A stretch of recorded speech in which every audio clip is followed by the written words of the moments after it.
mga kababayan, yung pinakamalaking kaganapan kahapon, yung isinagawang National Rally for Peace ng Iglesia ni Cristo bilang pagsuporta kay Vice President Sara Duterte, at dapat daw itigil na ng Kongreso ang pagsulong ng impeachment laban kay Vice President Sara Duterte. Milyon-milyon yung dumalo, at milyon-milyon din yung nakamonitor at nanood sa kanilang mga telebisyon at sa kanilang mga social media, mga kababayan.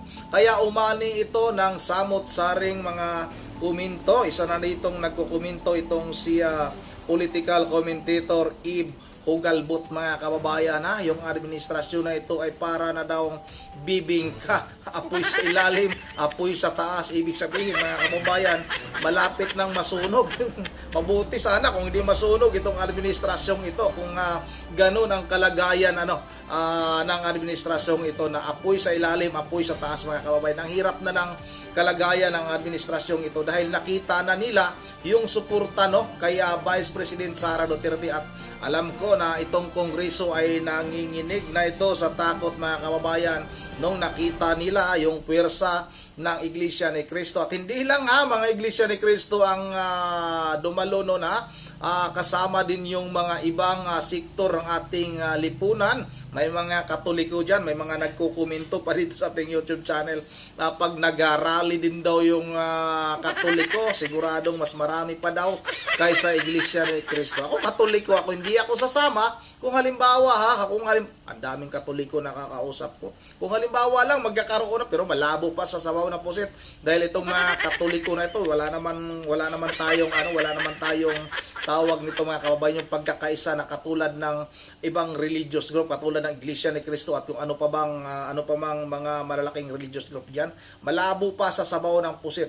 Sinasabi ko na nga ba, mga kababayan, dito sa aking YouTube channel na mas maingay pa yung sabungan kaysa simbahan ng Katoliko sa tuwing may simba, mga kababayan. Lalong-lalo na pag may pista ay talagang mas maingay pa yung tawag nito, yung sabungan. Pasensya na sa mga katulad kong Katoliko, nagsasabi lang tayo kung ano ba yung katotohanan. Ito na, mga kababayan, wag na natin itong patagalin. Sabay-sabay na natin itong panoorin.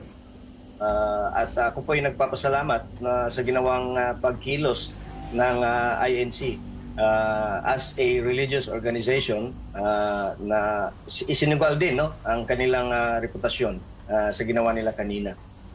Opo, sa gitna po ng mga hamon na kinaharap ng Pilipinas, ano sa tingin nyo yung epekto niyan sa ating political landscape, yung paglabas ng milyon-milyon ng mga miyembro ng INC nationwide, hindi lang ng INC, marami din kanina ng mga non-members ng kanilang church organization, parallel organizations na nandun, mga supporters ni Vice President Sara Duterte, supporters ng mga Duterte.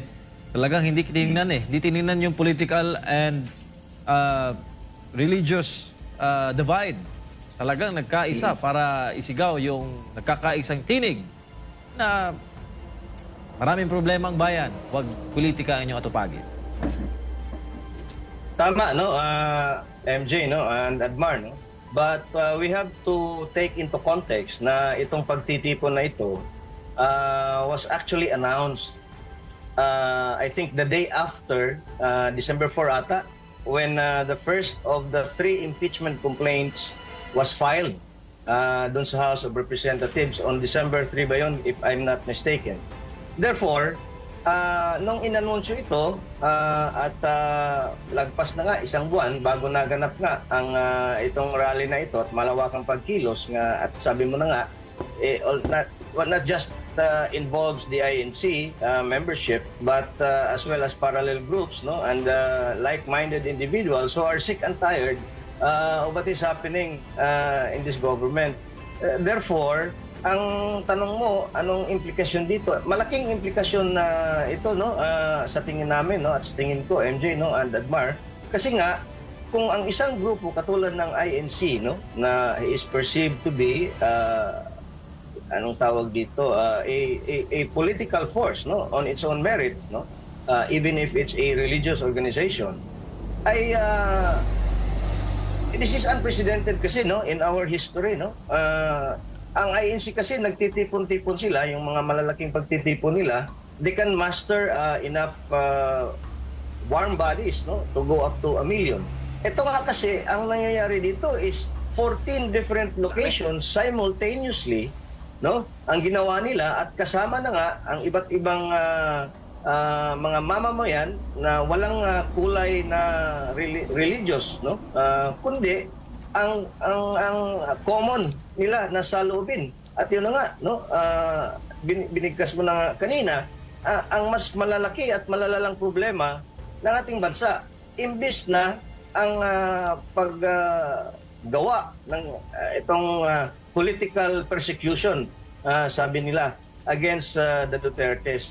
Therefore, I hope, no, ang mga nasa taas ngayon ay magdadalawang isip na kung itutuloy ba nila itong impeachment at yung mga Quadcom at yung ibang hearing dyan na walang nagawa, kundi ay ipinta na sobrang masamang tao itong mag-amang si Pangulong Duterte at yung Vice President Sara Duterte, ay huminto na at will actually do the job that they are mandated to do, they are paid to do, which is nga to formulate policy and legislation na tutulong sa mga problema na kinakaharap ng ating sambayanan. Saka kung ikukumpara mo, kasi hindi naman din natin, Sir E.B., di natin maiwasan, di nato malikayan ba? Natin maiwasan na i-compare yung before and now na administration. Kung ikukumpara natin yung the same timeline, election season, noong yung midterm elections under PRD, and itong midterm elections under BBM, na ganito yung rally. Kasi yung rally noon, mga sortie eh. Ito, hindi pa nga nagsisimula ang campaign period na officially nationwide, ganito yung mga hinaing ng taong bayan. Galit at nanghihingi ng hustisya at nanghihingi ng aksyon, demanding na ayusin yung accountability dahil in the end, taong bayan pa rin na may hawak na kapangyarihan. Tama, no? This goes to show na talagang palpak ang administrasyong Marcos na ito, no? Kasi nga, for almost 3 years na, siguro nagtitipi pa at tinitiis na lang muna ng taong bayan ang mga pinagagawa nila, no? You have to give credit to the Filipino people, no? They might be, well, not very aware, but they are smart enough to know na sobra na ang ginagawa ng gobyerno nila, no?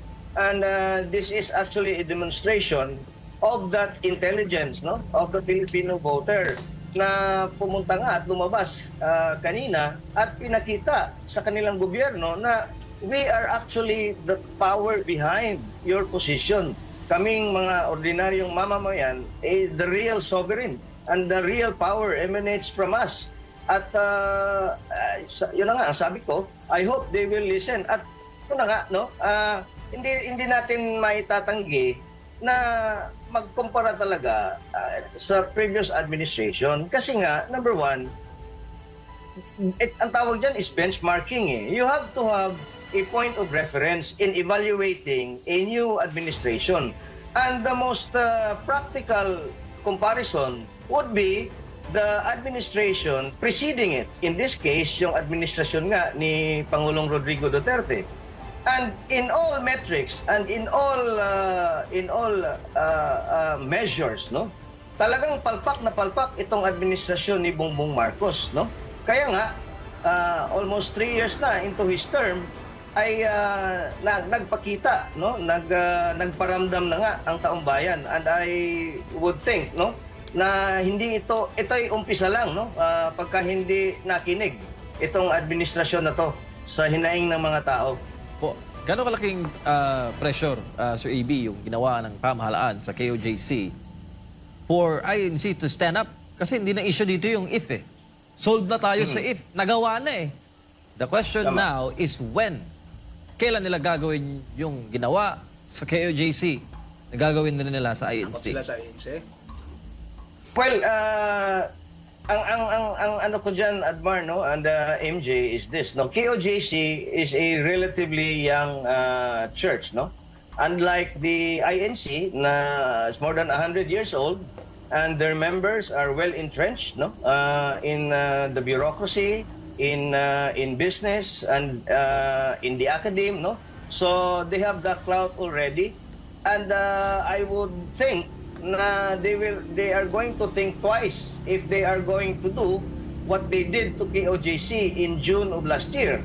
Now, apparently, meron sigurong attempt, no? Kasi nga, a day before this rally of today, nag-anunsyo sila na parang na-cancel nga yung venue na Quirino Grandstand because sabi nga nila sa balita, apparently, merong nag-arkila na sa Quirino Grandstand between January and March. Pero, immediately after that, natuloy naman sa Quirino Grandstand. And then, makikita mo na rin ang mga pronouncement, nagdeklara na walang pasok sa opisina ng gobyerno, walang klase ang Pasay at Manila. Tapos gayon din, kalaunan ang Quezon City. No? At nagpalabas nga ng statement itong si Lucas Bersamin, kung saan he acknowledged that what INC is doing is within the rights, no, of peaceful assembly. Na hindi naman ginawad ng administrasyon na ito sa KOJC at lalong-lalo na doon sa mga maisog rallies, no? Na the same lang, kapareho lang ang mga hinaing na ipinahayag ng mga maisog rallies, no? So again, malaking pressure for the BBM administration, precisely because of the size of the church, and they're seemingly well organized, no? At napaka-organisado nila, katulad din ng KOJC, no? Very organized at ipinakita nila na in a few days they can muster millions of warm bodies. Ganon sila kalakas, no? At ganon sila katapang, no? Kasi if you look back, December 3 ito nila or December 4 nila ito inanunsyo. They could have done the rally a week later, no? Although there were some activities daw na tinatapos nila, kaya they are because ito kasi it's not the purpose of the rally that is important to me, no? Admar and MJ. It's the symbolism of the rally going into the new year, no? And then tiniming nila the first or the opening day of the session of Congress, no? Coming from a holiday break when normally ang mga pagtitipon na ito ng iglesia historically ay ginagawa nila on a weekend, Saturday or a Sunday. Pero pinili nila on a Monday, on the first session day of Congress in 2025. Tsaka napansin namin kanina, marami din ng mga nasa middle class na sali sa rally. Di ba? Crucial yun. Pag nakita mo na yung middle class nagsasalita, nagjo-join sa mga ganitong aktibidad, talagang mapapaisip ka. Mukhang nag-i-start na yung yung time, yung tawag dyan, yung timer. Bago maubos. So, ano tingin mo, sir? Tama, no? Kasi nga, no, in any upheaval, no, kumbaga, in any credible social movement, the middle class actually is the most critical mass that you would want to be on your side. Kasi nga, yung middle class kasi, no? And mind you, yung middle class are also the quiet majority, the silent majority, no? Because they are so busy with their careers, with their businesses, no? And they can actually live without government.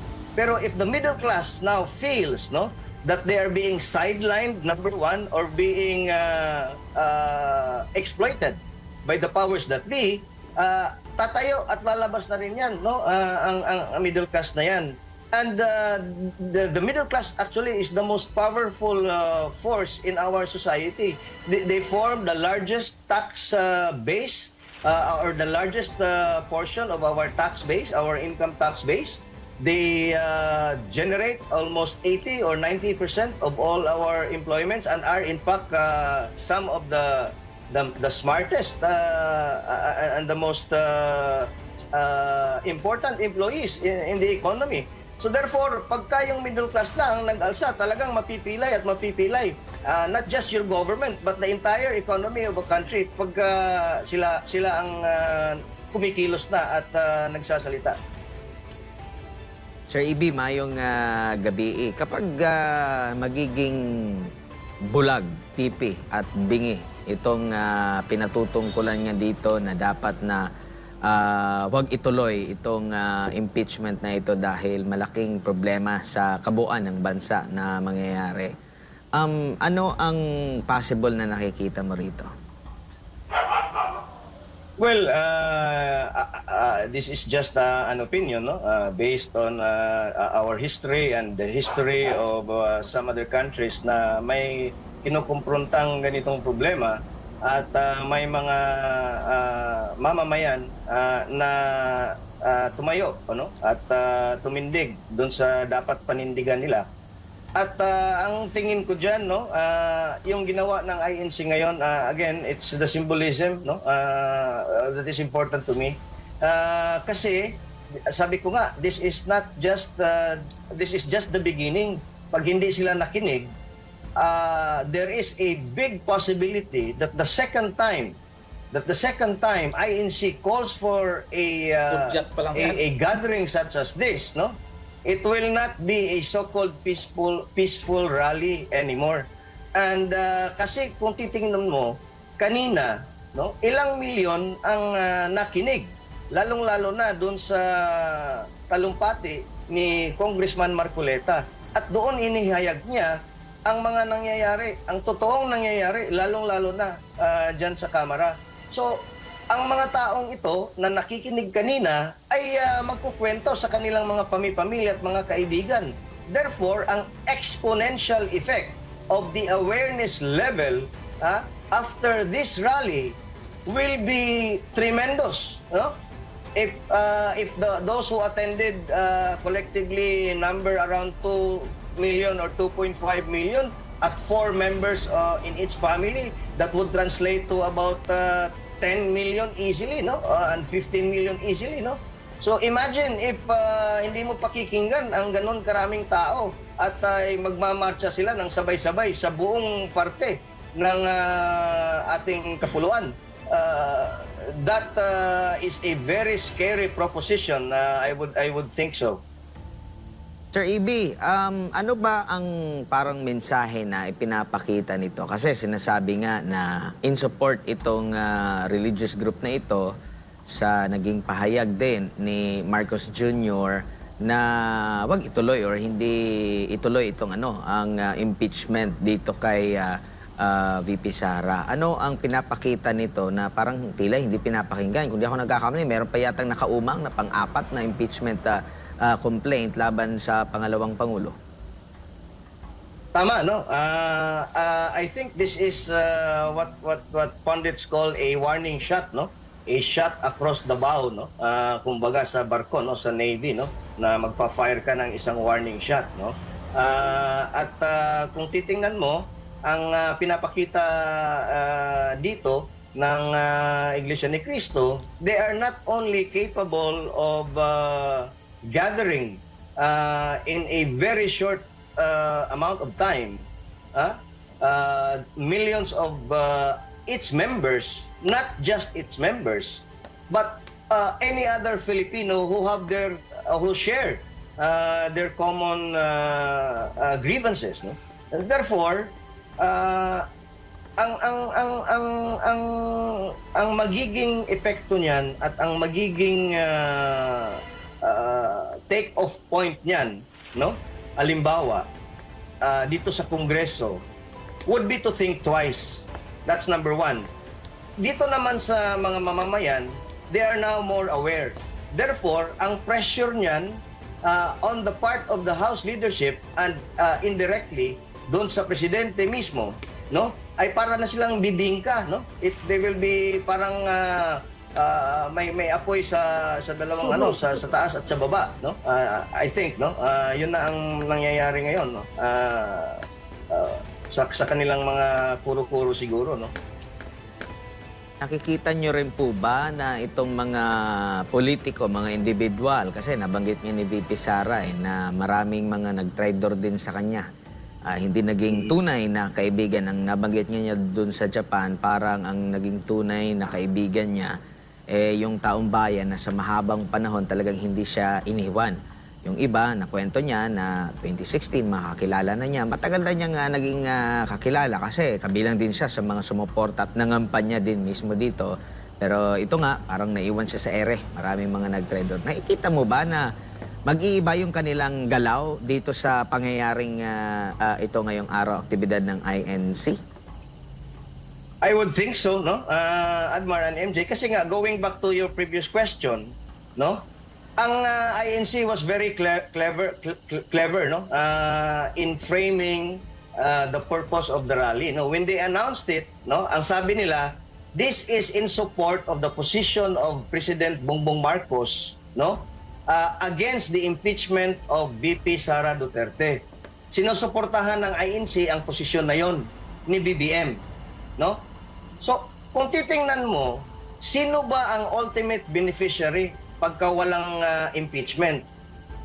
So indirectly, ang INC is professing their support to the Vice President herself kasi wala namang ibang ini-impeach na opisyal ng gobyerno kundi si VP Sara lang mismo, no?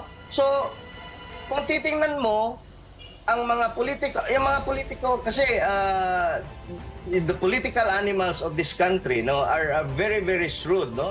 Kung sa Binisaya pa, matan kayo na, no. Mas marami pa yung mata nila kaysa sa pinya, no.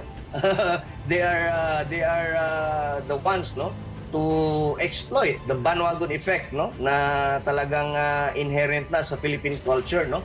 So, in the next few days, no, maybe we can gauge na ano yung mga sentimiento nila, lalong-lalo na itong mga Makabayan Black na nagpupush talaga for the impeachment ay nagpalabas na rin ng mga matutulis, no, na salita, lalo na ito si Franz Castro against the INC.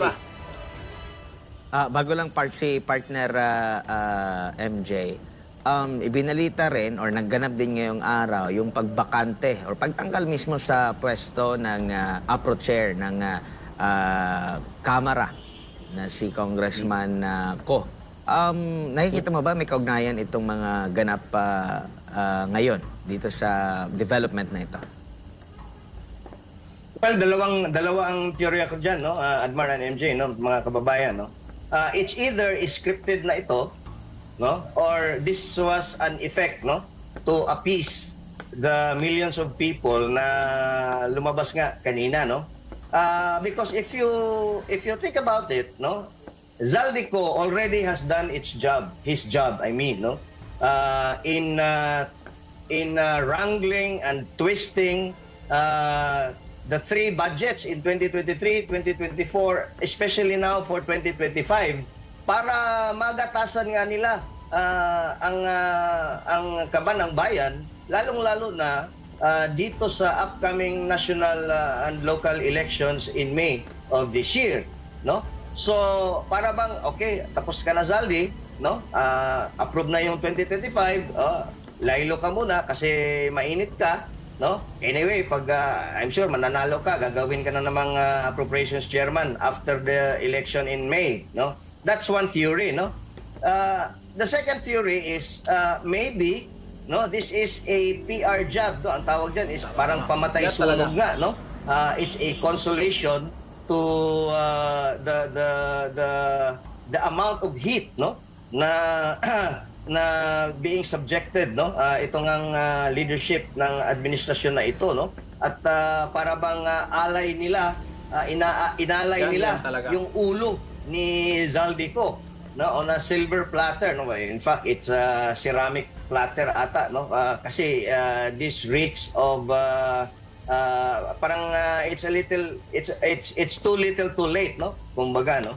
Pero gayon pa man ay hindi din natin madi-discount, no, ang mga teorya at mga chismis-chismis na nga na mayroon ngang rift, no, mayroon ngang hidwaan, no, na nangyayari between Liza Marcos and Martin Romualdez, and we all know that Zaldico is actually Martin's little evil twin. Tayo na nga mga kababayan, yung pagtanggal kay Saldico, opinion ko lang din ito, parang pamatay sunog lang din talaga yan.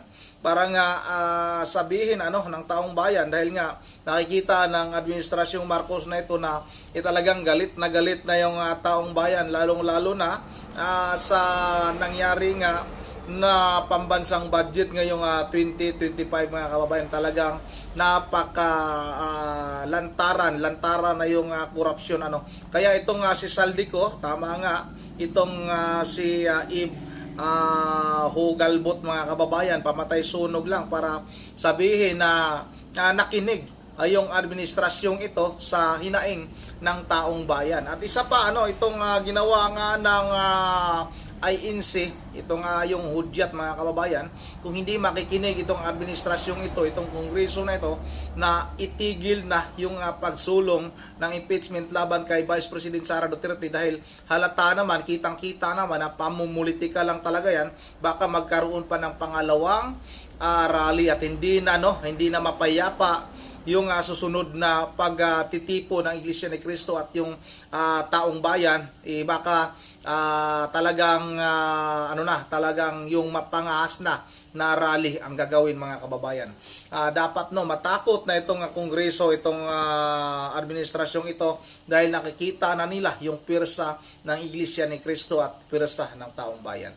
Yun na nga, dito na lang muna at bago tayo magtatapos, mag-shoutout lang ako kay Ma'am Berje Verhelidios ng Pulilan, Bulacan. Shoutout kay Ma'am Joyce ng Japan.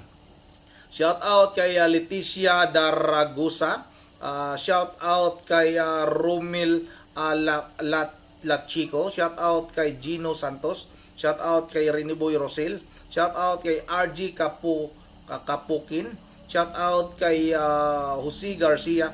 Shout out kay Yang Yang. Shout out kay Rodrigo Morales. Shout out kay Sita Sister. Shout out kay Nili Villaniba. At shout out kay Abrinica TV. So shout out Abrinica TV at shout out kay Jersom Ruyo at kay Hers at kay Weller Manlait. Yan na, dito lang muna at once again, this is Ronde TV mo. Ingat tayong lahat. God bless bawat isa sa atin.